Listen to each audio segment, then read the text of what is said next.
Impact Foundation live Facebook programs లో భాగంగా ఈరోజు ప్రపంచం మొత్తం పీడిస్తున్న సమస్య కరోనా వైరస్. ఈ కరోనా వైరస్ ప్రభావంతో ప్రపంచంలో ఉన్న దేశాలన్నింటిలో ఆర్థిక వ్యవస్థలు మొత్తం కూడా పునరుద్ధరించినట్టుగా మనం చూస్తా ఉన్నాం. ఇలాంటి తరుణంలో భారతదేశం యొక్క ఆర్థిక వ్యవస్థపై కరోనా యొక్క ప్రభావం ఏ విధంగా ఉంటుంది అనేటువంటి విషయం మీద ఈనాడు మనం ఈ యొక్క లైవ్ ప్రోగ్రామ్ అరేంజ్ చేయడం జరిగింది. ఈ లైవ్ ప్రోగ్రామ్ కు విచ్చేసినటువంటి మిత్రుడు డాక్టర్ అక్కినేపల్లి పున్నయ్య గారు, ఆర్థిక విశ్లేషకులు, ఆర్థిక శాస్త్ర నిపుణులు, తెలంగాణ విశ్వవిద్యాలయం అసిస్టెంట్ ప్రొఫెసర్ గారు. వారు యాదాద్రి భువనగిరి జిల్లా మారుమూల ప్రాంతమైనటువంటి లక్ష్మీకల్వ గ్రామంలో అక్కినేపల్లి సత్తమ్మ, శాంతమ్మ అండ్ వెంకయ్య గారులకు జన్మించినటువంటి సారు 2/1/1970 వారిరువురు పుణ్య దంపతులకు జన్మించడం జరిగింది. వారు చదువుకున్నటువంటి విషయం చూసినట్లయితే MA, MPhil, PhD in economics లో గోల్డ్ మెడలిస్ట్. 1990 ప్రాంతంలో హెచ్జిటి టీచర్ గా అపాయింట్ అయ్యి తర్వాత 2002లో స్కూల్ అసిస్టెంట్ గా మారి 2014లో అసిస్టెంట్ ప్రొఫెసర్ ఉద్యోగం రావడం ద్వారా తెలంగాణ విశ్వవిద్యాలయంలో అసిస్టెంట్ ప్రొఫెసర్ గా జాయిన్ కావడం జరిగింది.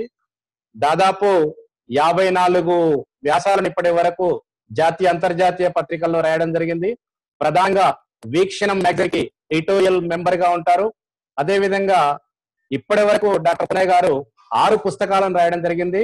అందులో ప్రధానంగా సామాజిక విశ్లేషణ, ఆర్థిక విశ్లేషణ, foreign trade, education for future and farmer suicides and causes, public investment and Indian agriculture ఇలాంటి పుస్తకాలు రాస్తూ తెలంగాణ విశ్వవిద్యాలయంలో ఆర్థిక శాస్త్ర నిపుణులుగా ఉంటూ అర్థశాస్త్ర బోధనపైతో పాటు ఈ రాష్ట్రం మరియు దేశంలో ప్రతి సంవత్సరం వస్తున్నటువంటి బడ్జెట్లపై తనదంటూ ఒక ప్రత్యేకమైన విశ్లేషణ చేస్తూ రాబోయే తరాల్లో ఆర్థిక పరిస్థితులు ఏ విధంగా ఉంటాయో చెప్తా ఉంటారు.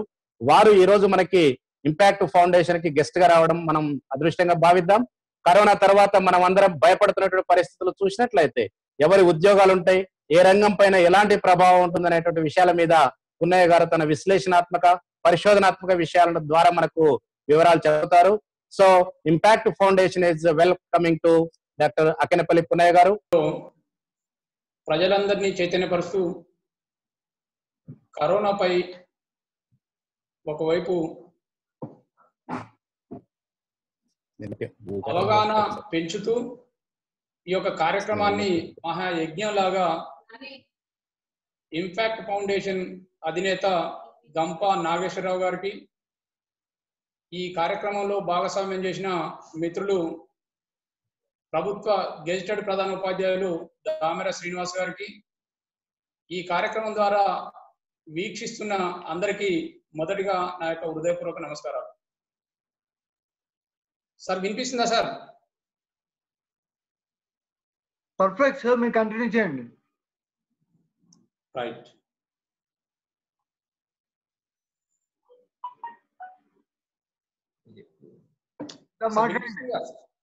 మాట్లాడండి. ఈ కరోనా మహమ్మారి ప్రపంచంలోని అన్ని రంగాలను ఉక్కిరిబిక్కిరి చేస్తుంది. అన్ని వర్గాల ప్రజా సమూహాలను నిశ్శబ్దంగా కౌగిలించుకుంది. మన అందరి అనుభవంలోకి ఉన్నది. దానిలో భాగంగానే ఈ డిజిటల్ క్లాసులని, ఈ రకమైన ప్రయత్నాలు కూడా మన అవగాహన పెంచుకోవడం కోసం ఒక ప్రయత్నం చేస్తున్నమాట వాస్తవం. నిజానికి ఈ సంక్షోభంలో ప్రపంచ దేశంలోనే అధికులం అనేవారు మొదలుకొని ఆధునిక సాంకేతికకు చిరునామా మేమేనంటూ 4 సెంటీమీటర్ల ఎత్తు నుండి భూమిలో ఉండే అన్ని సాంకేతిక పరిజ్ఞానం మీద మాకు పట్టుందన్న అగ్రరాజ్యాలు ఇవాళ ఈ సంక్షోభంలో కొట్టుకుపోతున్న మాట యథార్థం. ఆర్థికంగా అభివృద్ధి చెందిన దేశాలు మొదలుకొని అగ్రరాజ్యాల వరకు ఈ ప్రపంచంలో 220కి పైగా దేశాలు ఈ కరోనా వైరస్ ప్రభావానికి గురై కకావికలమవుతున్న సందర్భాన్ని మన అనుభవంలో చూస్తున్నాం. ఈ వైరస్ వర్ణ, వర్గ, జాతి, కుల, మత భేదాలతో కోటలు గోడలు కట్టుకున్న వారిప్పుడు ఎవరి గదిలో వారు ఒంటరిగా మౌనంగా స్వీయ నిర్బంధంలో బిక్కుబిక్కుమంటూ రోధిస్తున్న ఒక సందర్భం. ఈ కరోనా మహమ్మారి ఇప్పటికే మాంద్య ప్రభావంతో సంక్షోభంలో ఉన్న ప్రపంచ ఆర్థిక వ్యవస్థపై తీవ్ర ప్రభావాన్ని చూపించింది. అసలే మూలిగే నక్క మీద తాటిపండు పడ్డట్టు ఈ వ్యవస్థను మరింత మాంద్యంలోకి, మరింత పాతంలోకి నెట్టడం జరిగింది.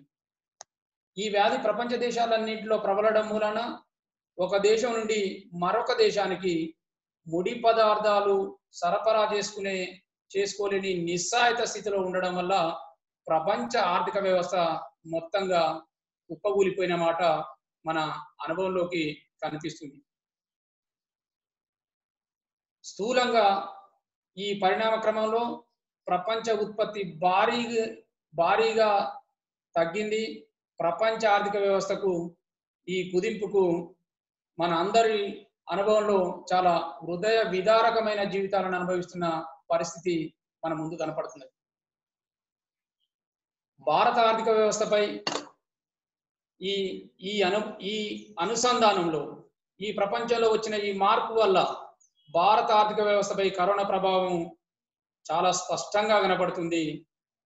నిజానికి గత సంవత్సరం డిసెంబర్లో మన పక్కన చైనా దేశంలోని వ్యూహాన్లో ఈ వైరస్ తీవ్రతను గుర్తించడం నిజానికి కాస్త ఆలస్యమైన మాట వాస్తవమే.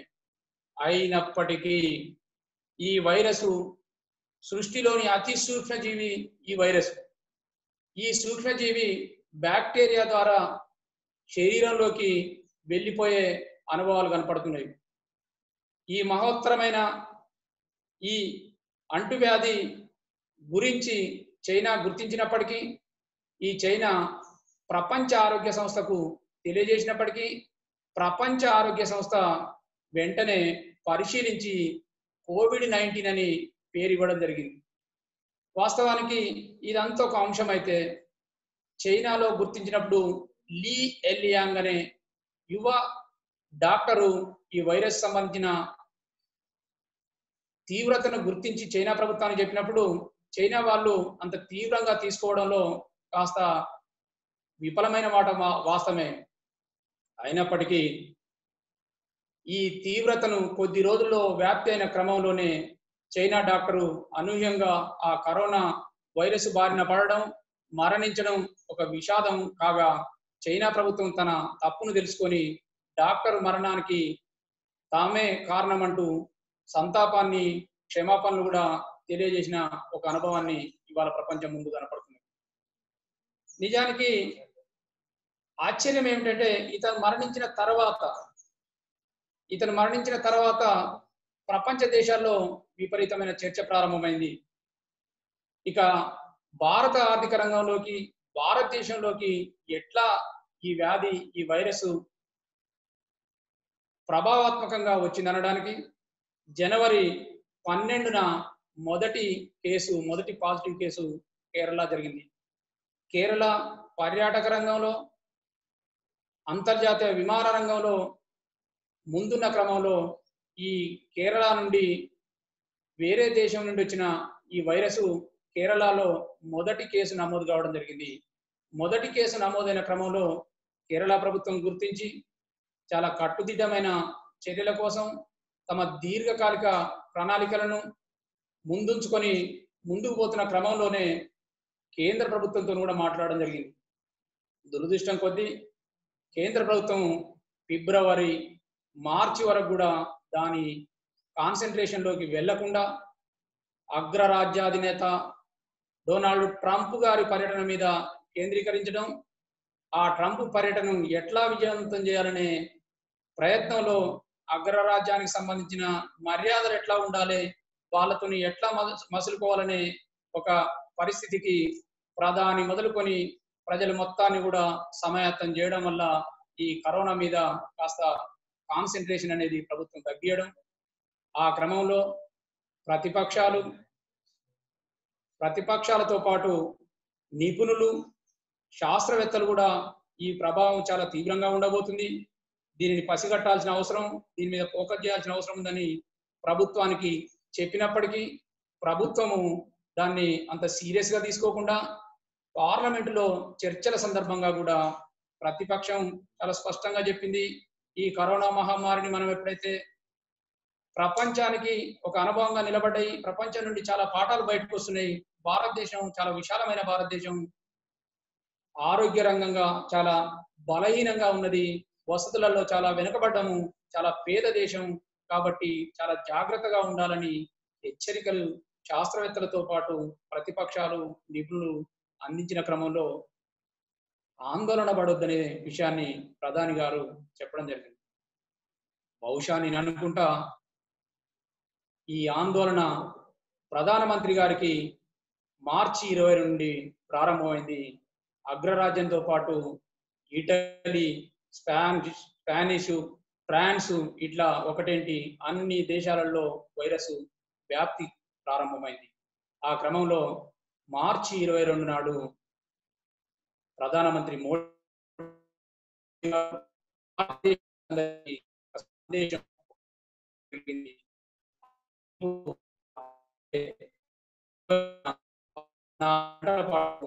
ఈ భారతదేశంలో ప్రతి ఒక్క ఇంట్లో నుండి బయటకు వెళ్లకుండా సోషల్ డిస్టెన్సింగ్ పాటే జనతా కర్ఫ్యూ పేరుతో 14 గంటల స్వీయ నిర్బంధంగా ఉండాలని సెలవు ఇవ్వడం జరిగింది. దాన్ని ఈ ఫెడరల్ ప్రభుత్వాలు చాలా స్వాగతించినాయి. ప్రజారోగ్యమే ప్రధానంగా ముందుకు తీసుకుపోవాలని రాష్ట్ర ప్రభుత్వాలు కూడా ప్రధాని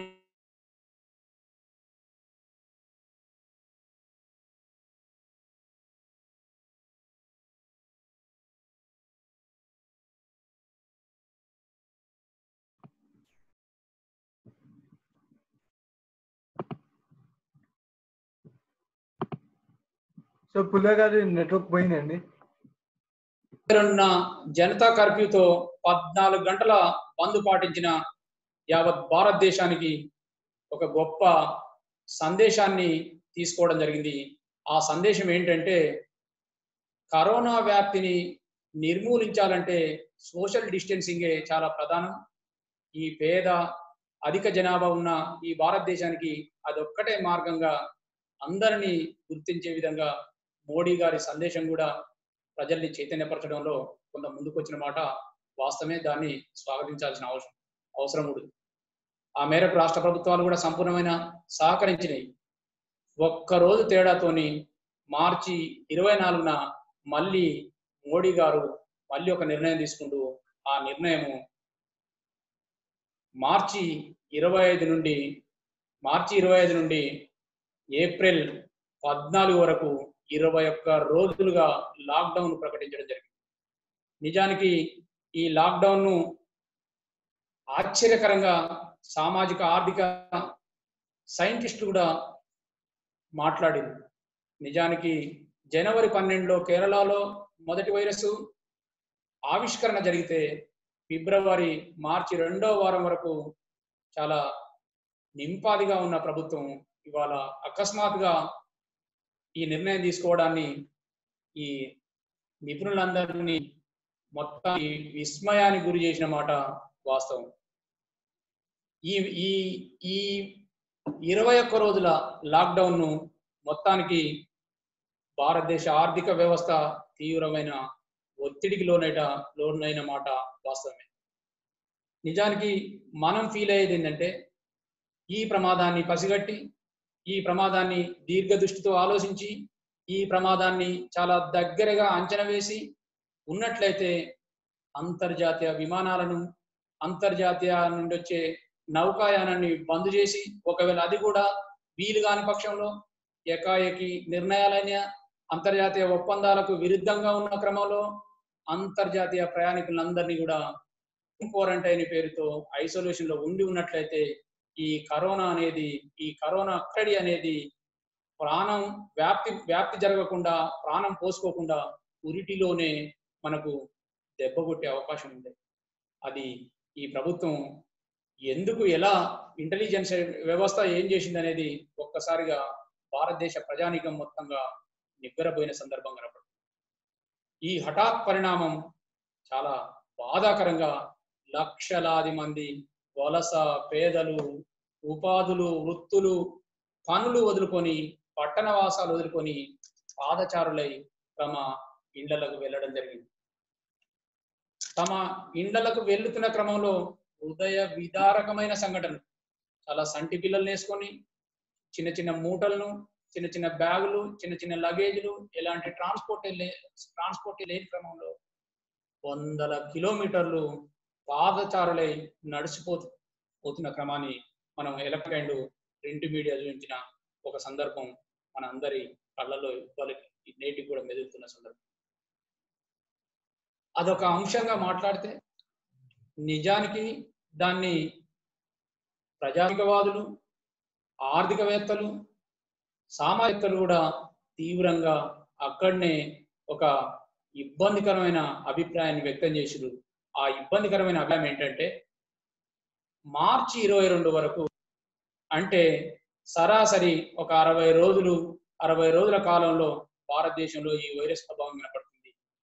ఈ 60 రోజుల కాలంలో 10 నుండి 15 రోజులు లేదంటే ఒక వారం రోజుల ముందు ఈ లాక్డౌన్ సంబంధించిన విషయాన్ని కనుక కమ్యూనికేట్ చేస్తే చాలా మంది ప్రజలు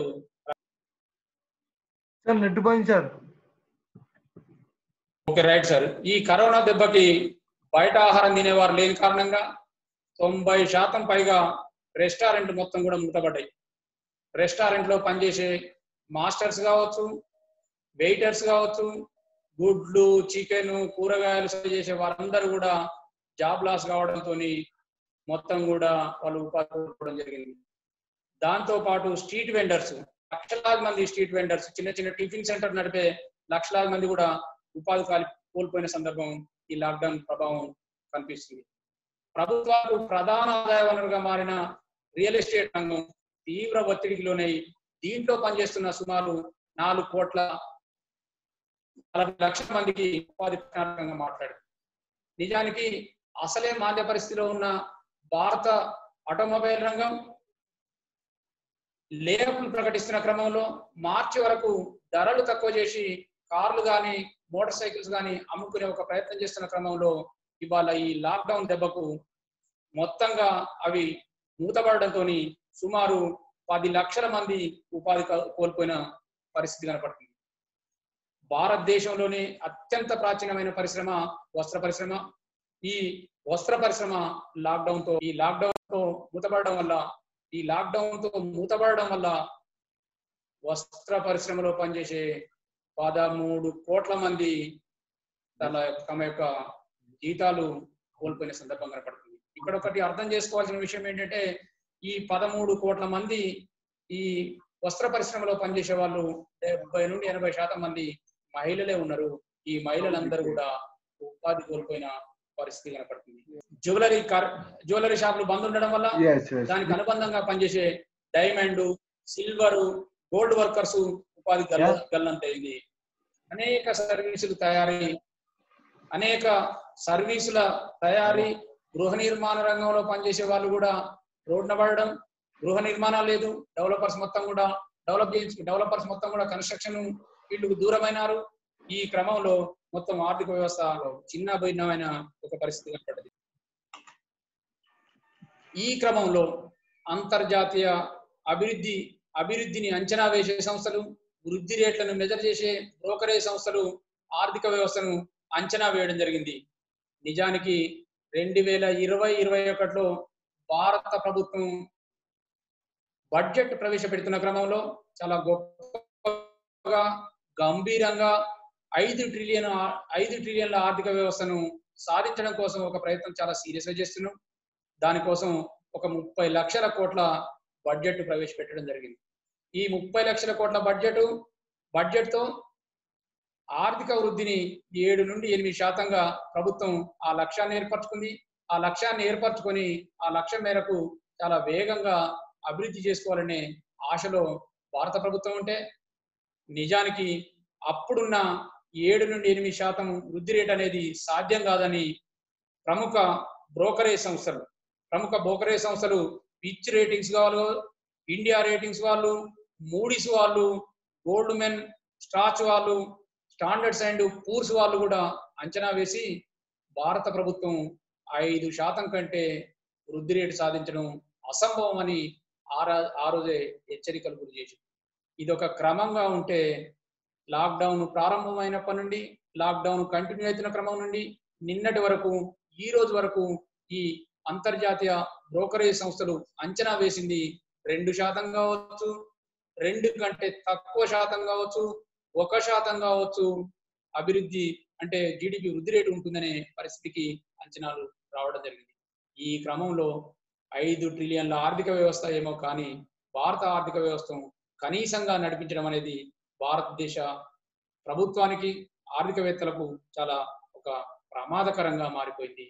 ఈ మొదటిగా ప్రకటించిన 21 రోజులు, అనంతరం ప్రకటించిన 19 రోజులు, మొత్తంగా 40 రోజులకు భారత ఆర్థిక వ్యవస్థలో ఆర్థికంగా ఉత్పత్తి లాస్ వల్ల నష్టపోయిన రమారమి ప్రభుత్వ లెక్కల ప్రకారం 18 లక్షల కోట్ల ఉత్పత్తి ఆగిపోయినట్టు చెప్తుంది.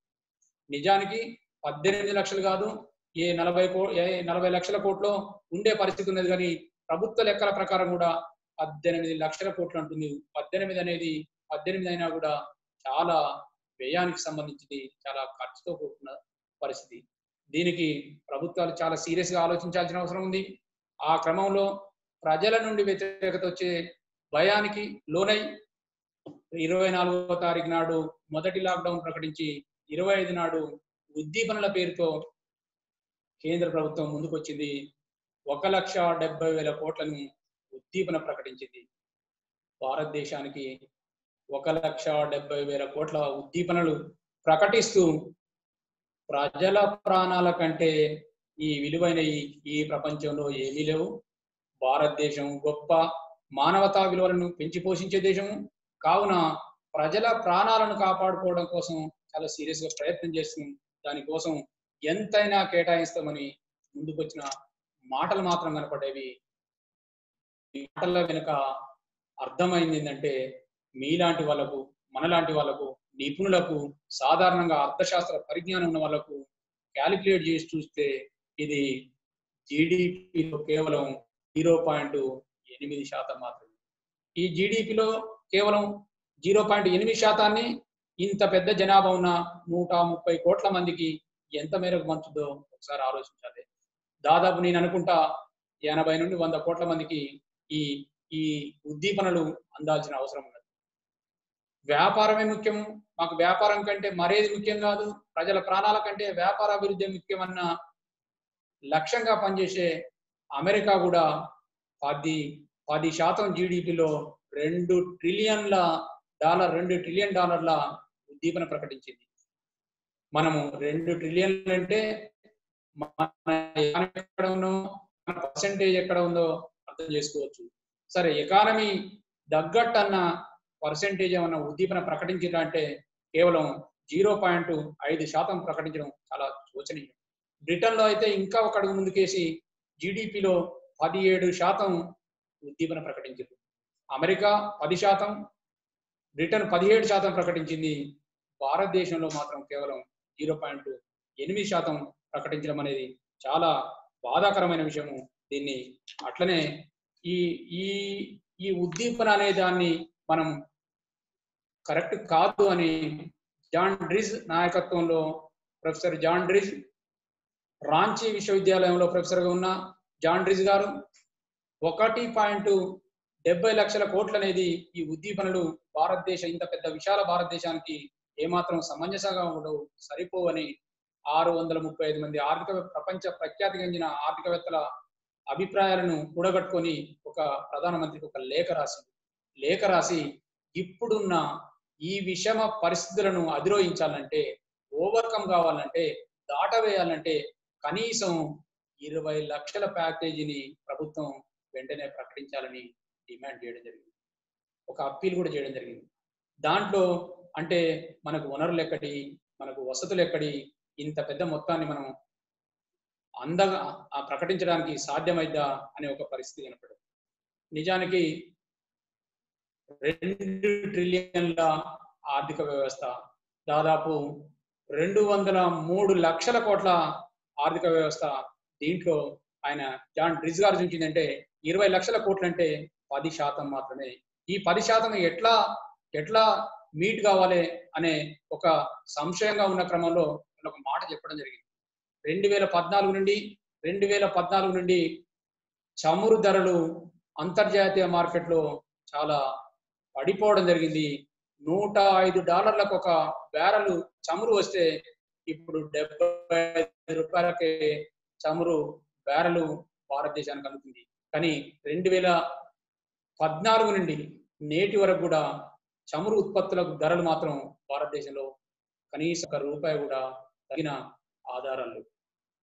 దాన్ని దృష్టిలో పెట్టుకొని ఆర్థిక నిపుణులు ఒకటే డిమాండ్ చేసిరు, 2014 నుంచి 2019కి చమురు ద్వారా వచ్చిన లాభమే 20 లక్షల కోట్లుంది. ఆ మొత్తం కేటాయించినట్టయినా కూడా ఈ ఉద్దీపన ప్రకటన సరిపోద్దనే అభిప్రాయం తెలియజేసింది. అక్కడ దాకా ఆగలేదు. అక్కడ దాకా ఆగకుండా పోతే పోని 2019 వరకు ఈ భారతదేశంలో ఉండే ఎకానమీలో ఆ అమౌంట్ ఉపయోగపడ్డది కాబట్టి 2019-20కి సంబంధించి మొత్తంగా క్యాలిక్యులేట్ చేస్తే 3.5 లక్షల కోట్లు వస్తుంది. ఆ 3.5 లక్షల కోట్లైనా ఈ ఉద్దీపన కోసం కేటాయించండి అని అన్నారు. ఓకే, ఇది చాలా గొంతమ్మ కోరికలు కాదు, ప్రభుత్వం తీర్చలేనిది కూడా కాదు. దాంతో పాటు 30 లక్షల కోట్ల బడ్జెట్ ను ప్రవేశపెట్టుకున్న మనం ఆ బడ్జెట్ లో 15% ఖర్చు విదేశాల కోసం, విలాసాల కోసం, ట్రిప్పుల కోసం రాజకీయ నాయకులు కావచ్చు, మంత్రులు కావచ్చు, ఉన్నతాధికారులు కావచ్చు వాడుకుంటున్న ఒక సందర్భం కనపడుతుంది. ఈ 15% కనుక మనం కట్టడి చేయగలిగితే అదొక 4.5 లక్షల కోట్ల బడ్జెట్ అవుతుంది. ఈ రెండు కలుపుకుంటే సుమారు 8 లక్షల కోట్లు అవుతుంది. ఇక ఈ 8 లక్షలతో పాటు తెలంగాణ రాష్ట్ర ముఖ్యమంత్రి గారు కేసీఆర్ గారు తన ప్రసంగంలో మాట్లాడుకుంటూ క్వాంటిటేటివ్ ఈజింగ్ మనీ, హెలికాప్టర్ మనీని విడుదల చేయాలని రాష్ట్ర ప్రభుత్వం తరఫున కేంద్ర ప్రభుత్వానికి ఒక అప్పీల్ చేయడం జరిగింది. ఈ అప్పీల్లో భాగంగా తెలంగాణ రాష్ట్రంతో పాటు మిగతా 1-2 రాష్ట్రాలు కూడా కేంద్రం మీద ఒక ఒత్తిడి చేసిన మాట వాస్తవమే.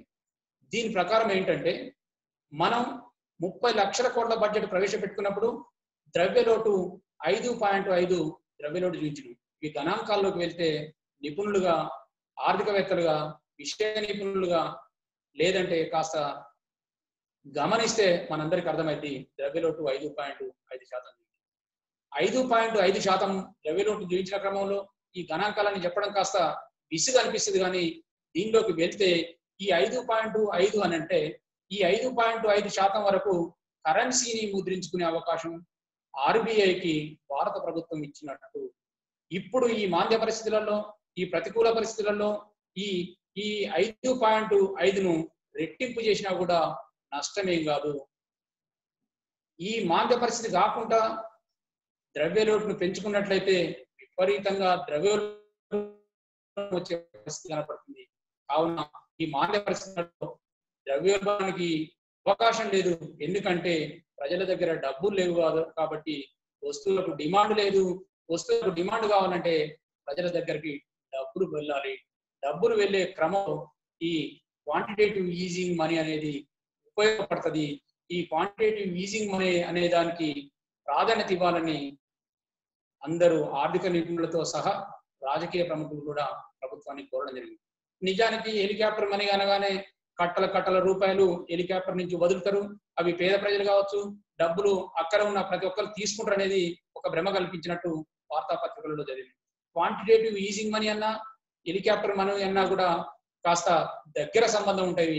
క్వాంటిటేటివ్ ఈజింగ్ మనీ అంటే భారతదేశంలో ఉండే అనేక రకాల ఆస్తులను, అనేక రకాల బాండ్లను ఆర్బీఐ దగ్గర పెట్టుకుంటుంది. ఆర్బీఐ ఆ మేరకు కరెన్సీని రిలీజ్ చేసే ఒక పరిస్థితి కనపడుతుంది. ఇది 1968-69లో మిల్టన్ ఫ్రీడ్మ్యాన్ సూత్రీకరించి దీని యొక్క సిద్ధాంతాన్ని ఆవిష్కరించిండు. బాన్ బ్యారెంక్ గారు 2003లో ఒక ప్రయోగాత్మకంగా చూసిండు. 2003లో జపాన్ సంక్షోభంలో కూడా ఈ ప్రయత్నం జరిగింది.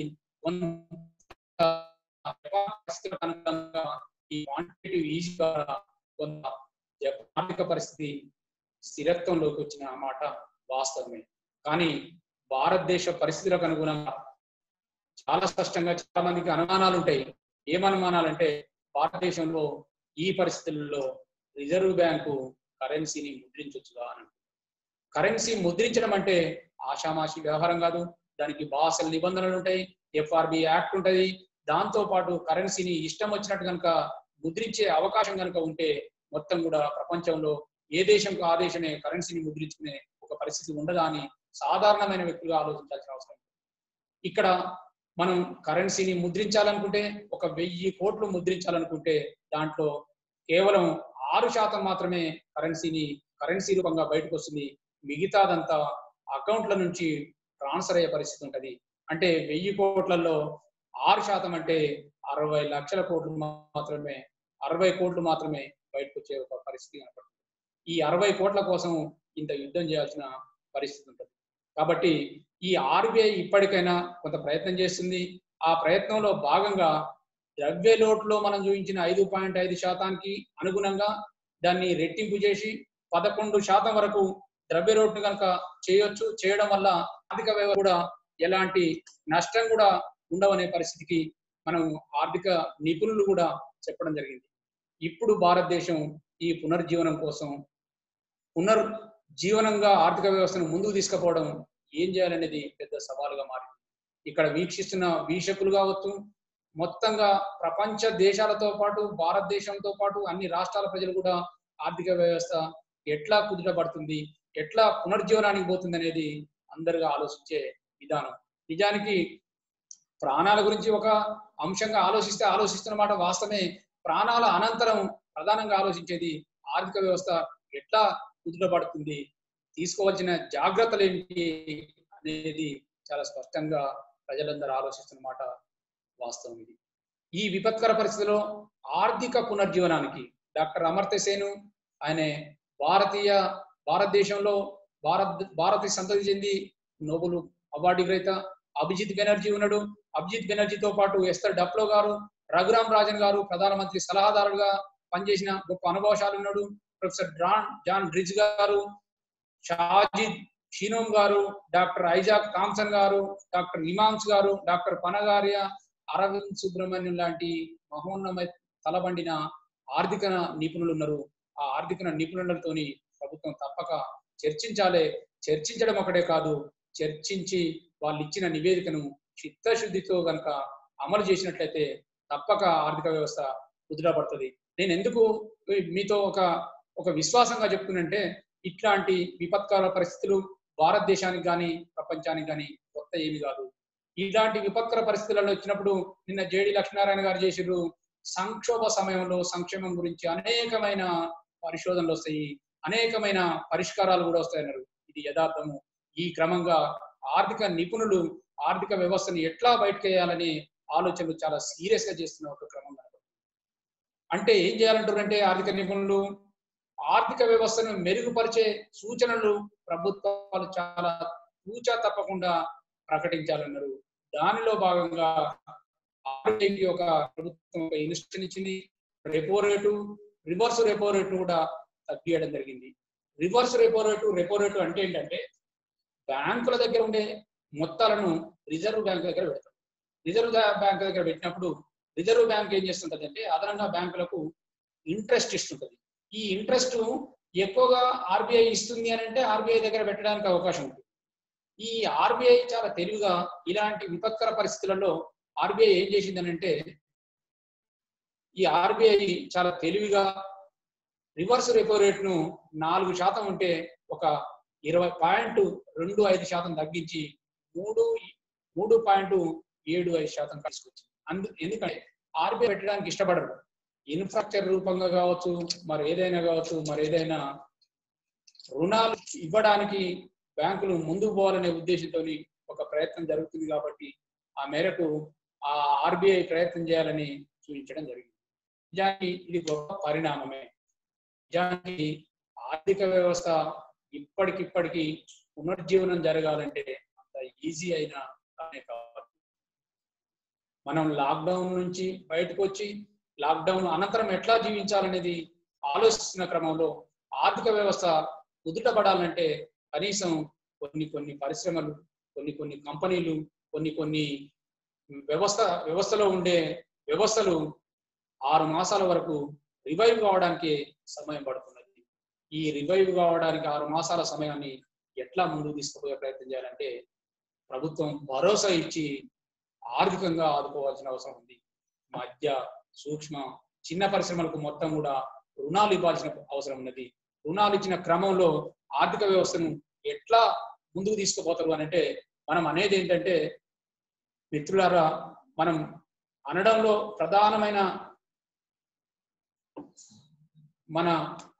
ప్రధానమైన ఉద్దేశం ఏంటంటే ఈ helicopter money easy, quantitative easy కావచ్చు, ఇవైనా కూడా ఆర్థిక వ్యవస్థ మెరుగుపడదు. ఆర్థిక వ్యవస్థ ఎప్పుడు మెరుగుపడుతుందంటే ఉత్పత్తి అనుబంధంగా పెట్టుబడులు ఉన్నప్పుడు మాత్రమే ఆర్థిక వ్యవస్థ ఉత్పత్తి అనుబంధంగా పెట్టుబడులు లేకుండా ఉంటే, ఉత్పత్తి అనుబంధంగా పెట్టుబడులు లేని క్రమంలో ఆర్థిక వ్యవస్థ కుదురుపడడానికి అవకాశం ఉంటుంది. ఎందుకంటున్నానంటే సంక్షేమ పథకాలు రావడం వల్ల ఆర్థిక వ్యవస్థలోకి డబ్బులు ప్రవాహం జరుగుతుంది, కానీ ఉత్పత్తితో పాటు డబ్బులు వచ్చినప్పుడు మాత్రం ఆర్థిక వ్యవస్థ నిలబడుతుంది అనేది అర్థం చేసుకోవాల్సిన అవసరం. నిజానికి చాలా మంది ఇంకా ఇచ్చిన సమయం దగ్గర పడుతున్న క్రమంలో నేను ముగించే ప్రయత్నం చేస్తాను.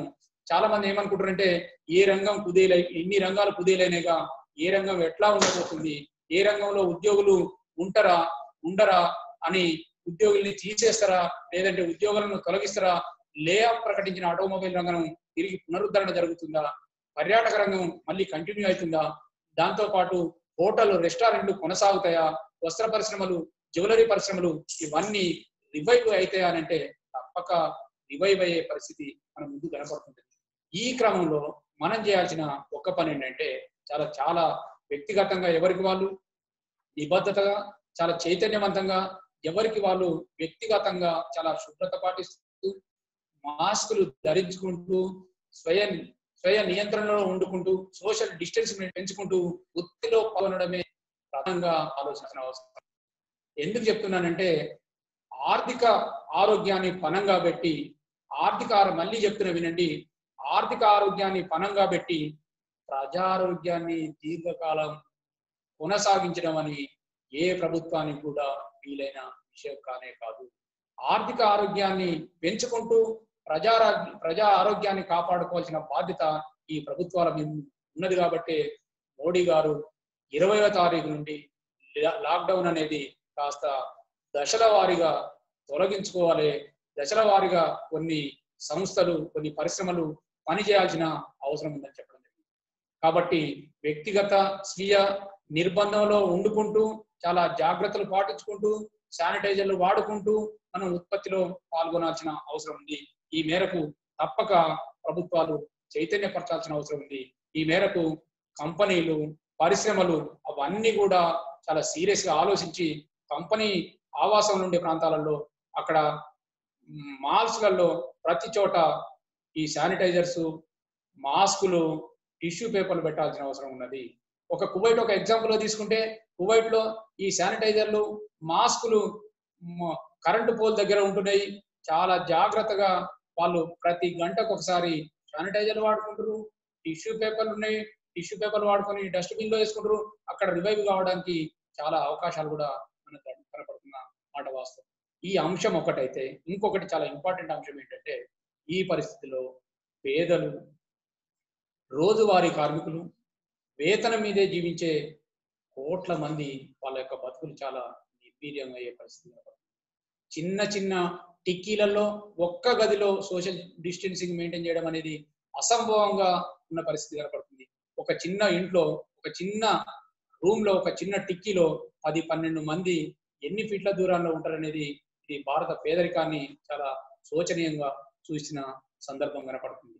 ఈ పేదల కోసం ఈ ప్యాకేజీలు కాదు, ఈ ప్యాకేజీలతో పాటు ఉదారంగా భారతదేశం మొత్తం కూడా పేదలందరికీ భారత గోడౌన్ లో ఉన్న FCIలో ఉన్న 7 కోట్ల టన్నుల బియ్యము, గోధుమలు అర్జెంటుగా అన్ని రాష్ట్రాలకు పంపిణీ చేసే తప్ప ఈ పేదలకు ఆహార కొరత రాదు. ఆర్థిక వ్యవస్థలు చాలా అనుభవంగా చెప్తున్నారు. ఎందుకంటే ఆహారం కోసం ఎన్ని రోజులు పస్తులు ఉంటారు, బయటకు వచ్చే ప్రమాదం కూడా ఉంటుంది. కాబట్టి ఈ పేదలు వలస జీవులందరూ కూడా చాలా ఇబ్బందులో ఉన్నారు. కాబట్టి వారికి ఆహార పంపిణీ జరగాల్సిన అవసరం ఉంది. ఈ ఆహార పంపిణీ జరిపే క్రమంలో వాళ్ళు తప్పక ఈ ప్రభుత్వం ముందుకు వచ్చి పేదలకు మొత్తం కూడా ఆహార పంపిణీ జరగాలి. 7.5 కోట్ల టన్నుల ఆహార ధాన్యాలు నిర్వీర్యమైపోతున్నాయి. ఇలాంటి విపత్కర పరిస్థితులలో పంపిణీ చేయాలి. లేకపోతే ఒక ప్రత్యేకమైన పరిస్థితి భారతదేశంలో కూడా వచ్చే సందర్భం కనపడుతుంది. ఏమంటారంటే లూటీ చేయడానికి కూడా వెనకాడరు, ఆహారం కోసం ముందు పడతారు. లేదంటే ఆకలి చావులో కూడా ఈ భారతదేశం నుండి పెద్ద పేద దేశంలో సంభవించే అవకాశం ఉందని ప్రపంచ ఆర్థికవేత్తలు కూడా చెప్పడం జరిగింది. IMF, ప్రపంచ ఆరోగ్య సంస్థ కూడా చాలా స్పష్టంగా చెప్తుంది, భారతదేశం లాంటి ఇంత పెద్ద జనాభా ఉన్న ఈ భారతదేశంలో ఆహారాన్ని అందించాల్సిన అవసరం చాలా ప్రభుత్వాల మీద ఉన్నది. ఆ మేరకు తప్పగా ప్రభుత్వాలు చాలా సీరియస్ గా పని చేయాల్సిన అవసరం ఉందని IMF దగ్గర అప్పులు తీసుకురావడం జరిగింది. ఆ IMF అప్పు కూడా బహుశా నేను అనుకుంటా ప్రపంచ దేశాలలో అన్ని దేశాల కంటే భారతదేశానికి అధిక మొత్తంలో అప్పును రిలీజ్ చేసిన ఒక అనుభవం ఇవాళ మనకు కనపడుతుంది.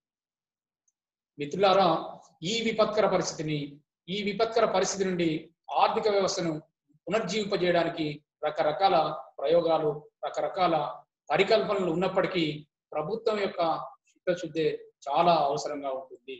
ఆ ప్రభుత్వం యొక్క చిత్తశుద్ధి ఏంటంటే అన్ని సంస్థలను, అన్ని కళాశాలలను, అన్ని కంపెనీలను, అన్ని పరిశ్రమలను వీలైనంత మేరకు దఫల వారీగా వారిని ఎడ్యుకేట్ చేసుకుంటూ, ప్రజలను ఎడ్యుకేట్ చేసుకుంటూ రివైవ్ చేయించుకునే ప్రయత్నం చేయాలి తప్ప లాక్డౌన్ అనుకుంటూ నెలల తరబడి లాక్డౌన్ లో ఉండడం వల్ల ప్రజా ఆరోగ్యంతో పాటు ఆర్థిక వ్యవస్థ మొత్తం కూడా పగులిపోతుంది. ఆర్థిక వ్యవస్థతో పాటు మన అందరికి అనుభవంలోకి ఉన్నది, మనం తెచ్చుకున్న స్టోర్ మొత్తం కూడా, గ్రాసరీ మొత్తం కూడా కంప్లీట్ అయిన ఒక సందర్భం కనబడుతుంది. ఆ కంప్లీట్ అయిన క్రమంలో నెక్స్ట్ మనము ఇవాళ అందరి చూపు ఏంటంటే బంగారం కొనుక్కుందామా, ప్లాట్లు కొనుక్కుందామా, కార్లు కొనుక్కుందామనే ఆలోచన ఎవరికి లేదు. ఇవాళ నెక్స్ట్ రేపటి గ్రాసరీ కోసం ఏం కేటాయించాలి, ఆ గ్రాసరీని ఎట్లా తీసుకోవాలి, ఆ గ్రాసరీ వచ్చే క్రమంలో ఏమన్నా వైరస్ నుంచి ఎట్లా రక్షించుకోవాలనే ఒక ప్రయత్నం చాలా సీరియస్ గా ప్రజలందరూ చేస్తున్న క్రమం కనపడుతున్నది. దీనికి తోడుగా ప్రభుత్వాలు, వాలంటరీ ఆర్గనైజేషన్లు రకరకాల మాధ్యమాలను ఉపయోగించి వ్యక్తిగత శుభ్రతను, మాస్కులను ధరించి, శానిటైజర్లను వాడుకుంటూ ఆర్థిక వృద్ధి కోసం పరిశ్రమలకు వెళ్తే 2 రకాల ప్రయోజనం ఉంటుంది. ఆ 2 రకాల ప్రయోజనాల గురించి మనం చాలా స్పష్టంగా మనకు అనుభవంలో ఉన్నవి. ఇవన్నీ అనుభవంలో ఏంటంటే ఇవాళ కూడా ఫార్మా ఇండస్ట్రీ చాలా స్పష్టంగా నడుస్తుంది. ఫార్మా ఇండస్ట్రీలో చాలా మెజర్స్ తీసుకొని ఫార్మాలో పనిచేసే కూలీలు పనిచేస్తున్నారు. గతంలో ఫార్మా ఇండస్ట్రీకి తీసుకెళ్లే ఒక బస్సులో 50 మంది తీసుకెళ్లే వాళ్ళు ఇవాళ ఫార్మా ఇండస్ట్రీకి ప్రభుత్వం చాలా మార్గదర్శకాలు రిలీజ్ చేయడంతో ఒక బస్సులో 6 నుండి 7-8 మంది తీసుకుపోతున్న సందర్భం కనపడుతుంది. 7 కంటే ఎక్కువ మంది అయితే ఇది సోషల్ డిస్టెన్సింగ్ కు విఘాతం కలిగిస్తుంది. కాబట్టి అట్లా ఫార్మా ఇండస్ట్రీ ఇవాళ నడుస్తుంది. ఫార్మా ఇండస్ట్రీ కనుక కొలాప్స్ అయితే వైరస్ రోగాన పడడం పక్కకు పెడితే మిగతా దీర్ఘకాలిక రోగాలతో ఉన్న ప్రజలు మొత్తం కూడా ప్రాణాలు కోల్పోయే పరిస్థితి ఉంది. కాబట్టి ఫార్మా ఇండస్ట్రీని చాలా శక్తివంతంగా ప్రభుత్వాల మార్గదర్శకంలో ఫార్మా ఇండస్ట్రీ నడుస్తుంది. నేను ఒకటే చెప్తున్నా, ఫార్మా ఇండస్ట్రీని నడిపించినట్లు శక్తివంతంగా చాలా దూరదృష్టితోని, చాలా దీర్ఘదృష్టితోని ఈ మిగతా అన్ని పరిశ్రమలను నడిపిస్తే తప్పక మంచి ఫలితాలు ఉంటాయి. ఆ మేరకు ఆర్థిక వ్యవస్థ కూడా పునరుజ్జీవనంలోకి పోద్దనే విషయాన్ని ఈ సందర్భంగా మీ అందరికి తెలియజేస్తున్నాను. ఉత్పత్తి పెరిగితేనే ఆర్థిక వ్యవస్థ పటిష్టంగా ఉంటుంది. ఉత్పత్తి పెరగకుండా ఆర్థిక వ్యవస్థ ఎన్ని రోజులు ఉంటుందండి? మీ అందరికీ తెలుసు ఎన్ని రోజులు ఉంటుంది.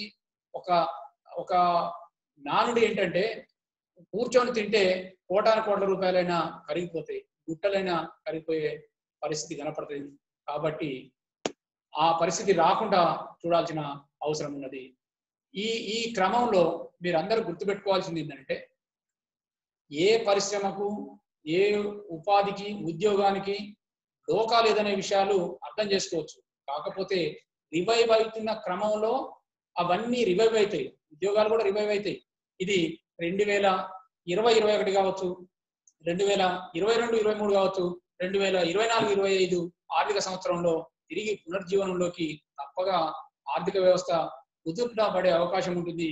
ఆ క్రమంలో ముందుకు పోతాయనే విషయాన్ని కూడా ఈ సందర్భంగా అర్థం చేసుకోవచ్చు. ముఖ్యంగా మనం అర్థం చేసుకోవాల్సిన విషయం మరొకటి ఉందండి. ఆ విషయం ఏంటంటే ఆర్థిక రంగాన్ని పునర్జీవింపజేయాలంటే ఇళ్లలో ఉండడంతో పాటు బయటికి వెళ్ళినప్పుడు ఎంత జాగ్రత్తగా బయటికి వెళ్ళాలనేది ఆలోచించాల్సిన అవసరం ఉంది. ఇవాళ అమెరికా తీసుకొని ఇంకొకరు తీసుకొని మన భారతదేశంలో మన పరికల్పనలు చేసుకుంటే వీలు కాదండి. ఎందుకంటే భారతదేశానికి సంబంధించిన ఆర్థిక వ్యవస్థ ఉంటుంది, నైతికత ఉంటుంది. అక్కడ ఆ మేరకే భారతీయులు పనిచేయాల్సిన అవసరం ఉంటుంది. అమెరికాను మొత్తం కూడా ఆపాదించుకొని చేయాల్సిన అవసరం లేదనే విషయాన్ని ఈ సందర్భంగా తెలియజేసుకుంటూ లాక్డౌన్ లో అమెరికాలో ముగింపులో లాక్డౌన్ లో ఏం జరిగిందనంటే లాక్డౌన్ ఉన్నా కూడా అమెరికాలో సేవా రంగం అధికంగా ఉంది కాబట్టి హోమ్ టు వర్క్ అక్కడ నడుస్తుంది. భారతదేశం లాంటి పేద దేశాలలో ఇది సాధ్యం కావడం లేదు. కావున భారతదేశం లాంటి పేద దేశాలలో, భారతదేశం లాంటి అధిక జనాభా ఉండే దేశాలలో, భారతదేశం లాంటి మానవ వనరులు అధికంగా ఉండే దేశంలో మనం గుర్తుపెట్టుకోవాల్సింది ఏంటంటే చాలా జాగ్రత్తలు పాటించుకుంటూ మెజర్స్ తీసుకుంటూ ఆ మెజర్స్ తో పాటు ఉత్పత్తి రంగంలో పనిచేయాల్సిన అవసరం ఉందనే విషయాన్ని తెలియజేసుకుంటూ ఇంకొక అనుభవాన్ని మీతో షేర్ చేసుకుంటూ నేను ముగింపు ప్రయత్నం చేస్తాను. 1918లో స్పానిష్ ఫ్లూ వచ్చింది. 1918లో స్పానిష్ ఫ్లూ అనేది కూడా అప్పట్లోనే 4.5 కోట్ల బడుగు జీవులను మొత్తంగా మట్టి పాలు చేసిన ఒక అనుభవం ఇది. అప్పటికి 1917లో అక్టోబర్ విప్లవం కారణంగా సోవియట్ యూనియన్ లో స్వతంత్రం సంపాదించుకొని సోవియట్ యూనియన్ గా అవతరించింది. 1921 నుంచి ఆర్థిక ప్రణాళికల్ని పరిచయం చేసుకొని ఆర్థిక ప్రణాళికలను స్టాలిన్ నాయకత్వంలో పకడ్బందీగా అమలు చేస్తున్న క్రమంలో 1929లో ఇప్పటికంటే గొప్ప మాంద్యము ఆ రోజు రావడం జరిగింది. ఆ మాంద్యం 1929లో వచ్చిన గొప్ప ఆర్థిక మాంద్యము ప్రపంచ దేశాలని మొత్తం కూడా వికలం చేసిన ఒక చారిత్రక అనుభవం మనకు కనపడుతుంది. ఆ అనుభవంలో భాగంగా అవ్వాల కేవలం ఈ మాంద్య పరిస్థితులకు తలవగ్గకుండా శక్తివంతంగా చెక్కు చెదరకుండా ఉన్నదంటే రష్యా ప్రభుత్వం మాత్రమే. ఆ రష్యా వైపు అవ్వాల అమెరికా ప్రెసిడెంట్ రూజ్వెల్ట్ గారు ఉన్నారు. రష్యా అనుభవాన్ని అధ్యయనం చేయడం జరిగింది. రష్యా అనుభవంలో నుండి అధ్యయనం చేసిన క్రమంలో తెలుసుకున్న విషయం ఏంటంటే రష్యాలో విద్యను వైద్యాన్ని ప్రభుత్వ రంగంలో కొనసాగిస్తున్నారు. వైద్య రంగాన్ని ప్రభుత్వంలో కొనసాగించడం వల్ల మానవీయ కోణంగా అక్కడ ప్రజలు ఆర్థిక వ్యవస్థ కొనసాగుతున్నది. దాన్ని అర్థం చేసుకున్న రూజ్వెల్ట్ అమెరికాలో చాలా జాగ్రత్తగా అన్ని ఫెడరల్ గవర్నర్స్ ను ఒప్పించి విద్యను వైద్యను ప్రభుత్వ రంగంలో కొనసాగించాలనే ఉద్దేశంతో దాన్ని ఇంప్లిమెంట్ చేయడం జరిగింది. ఆ క్రమంలో రూజ్వెల్ట్ గారికి విపరీతమైన ప్రజాభిమానం వచ్చింది. ప్రజలు మళ్ళీ కూడా ప్రెసిడెంట్ గా మీరే ఉండాలనే ఒక పిలుపు ఇవ్వడం జరిగింది. రూజ్వెల్ట్ గారు అమెరికా రాజ్యాంగ రీత్యా 2 మార్లు మాత్రమే ప్రెసిడెంట్ గా ఉండే అవకాశం ఉంటుందని చాలా సున్నితంగా రాజ్యాంగాన్ని నడుచుకొని నేను ముందుకు పోతా అని చెప్పడం జరిగింది. ఈ క్రమంలో అమెరికా అంటే ప్రభుత్వ విద్యా వైద్య రంగాన్ని రక్షించుకుంటే ఏం జరుగుతుంది అనేది ఇవాళ క్యూబా కనపడుతుంది. మనకు చాలా చాలా స్పష్టంగా కనపడుతుంది. ఇవాళ అమెరికా ఎందుకు కట్టడి చేయలేకపోతుంది అనేది కూడా క్వశ్చన్ గా ఉపయోగపడిన సందర్భం మనందరికి కనపడుతుంది. అమెరికా ఎందుకు కట్టడి చేయలేకపోతుంది అంటే అమెరికాలో ఫెడరల్ సిస్టమ్ చాలా ఉదారంగా ఉంటుంది, ప్రజాస్వామ్యం చాలా ఉదారంగా ఉంటుంది. ఇవాళ ఒక మోడీ పిలిపిస్తే 31 రాష్ట్రాలలో చాలా చాలా చాలా సీరియస్ గా అందరం ఒక్క మాట మీద భారతదేశ ప్రజలు మొత్తం కూడా సహకరిస్తున్నారు. కానీ అమెరికాలో ఆ పరిస్థితి లేదు. లాక్డౌన్ ప్రకటించిన కొన్ని రాష్ట్రాలలో లాక్డౌన్ ఎత్తివేయాలని ముందుకొస్తున్నారు. ఒక న్యూయార్క్ లో మొత్తం మహమ్మారి విజృంభణానికి గురై కట్టాలుగా శవాల గుట్టలు కనపడుతున్నాయి. అయినా కూడా భయపడకుండా మాకు టెక్సాస్ కావచ్చు ఇంకో కొన్ని రాష్ట్రాలు మాకు లాక్డౌన్ ఎత్తివేయాలనేది తీసుకొచ్చారు. అంటే అక్కడుండే టెక్నాలజీ వేరు, అక్కడుండే పరిస్థితులు వేరు, అక్కడుండే రాజకీయ ఆర్థిక శాస్త్రం వేరు. భారతదేశానికి దాన్ని అనుసంధానం చేయాల్సిన అవసరం లేదనే విషయాన్ని ఈ సందర్భంగా గుర్తు చేసుకుంటూ చిట్ట చివరిగా నేను చెప్పేది ఒకటేంటంటే మనం వైరస్ కు అంటకుండా ఎంత జాగ్రత్త తీసుకోవాలో ఇంట్లో ఉండి చాలా నేర్చుకున్నాము. ఇంట్లో ఉండి చాలా గుణపాఠాలు నేర్చుకున్నాము, చాలా జాగ్రత్తలు నేర్చుకున్నాము. ఆ నేర్చుకున్న గుణపాఠాలు, జాగ్రత్తలు బయటి సమాజంలో కూడా తప్పక దాన్ని అమలు పరిచే ప్రయత్నం కనుక సీరియస్ గా చేయాలి. ఈ క్రమంలో ప్రభుత్వాలు కూడా ఇట్లనే ఆహ్వానించాలి. పరిశ్రమల దగ్గర, మాల్స్ దగ్గర, కళాశాలల దగ్గర అన్ని చోట్ల ఇట్లనే జాగ్రత్తలు ప్రభుత్వం ఎంకరేజ్ చేసి చైతన్యపరిచి చేసినట్లయితే మనం ముందుకు పోతామనే విషయాన్ని సందర్భంగా గుర్తు చేసుకుంటూ ఈ అవకాశం ఇచ్చిన మీ అందరికీ ధన్యవాదాలు, కృతజ్ఞత తెలియజేస్తూ ఏమన్నా క్వశ్చన్స్ ఉంటే నా దృష్టికి తీసుకురావాల్సిందిగా విజ్ఞప్తి చేస్తున్నాను. చాలా అద్భుతంగా ఉంది సార్. అసలు క్వశ్చన్స్ కు సంబంధించి మొత్తం క్లియర్ ఎక్స్ప్లెయిన్ చేశారు. ప్రశ్నలు అడగడానికి అవకాశం కూడా లేదు. చాలా మీ దగ్గర నెట్ చాలా స్లో ఉండడం వల్ల మీది 80% మాటలు మాకు వినపడలేదు సార్. మీ నెట్ చాలా చాలా స్లో ఉంది. తర్వాత మీరు దాంతో మీ పిక్చర్ కూడా చిన్నగా అయిపోయింది సార్. అదే సరే, మీరు చెప్తుంది మేము అర్థం చేసుకున్నాము. ధన్యవాదాలు. మా మాట నేను వినిపిస్తాను అనుకుంటాను. మీ నెట్ చాలా చాలా వీక్ ఉంది సార్, చాలా లో ఉంది net. So thank you sir, thank you very much sir. మళ్ళీ ఎప్పుడన్నా ఫుల్ నెట్ ఉన్నప్పుడు మళ్ళీ ఇప్పుడు ఈ రోజు క్లాస్ ఎంత చెప్పినా మీరు చెప్తుంటే బాగానే ఉంది, కానీ మేము మధ్యలో ఆపలేకపోయాము. చాలా మిస్ అయింది సార్, 70-80% మిస్ అయింది. Thank you very much for your precious time sir. ధన్యవాదాలు సార్, ధన్యవాదాలు. Thank you sir. Thank you.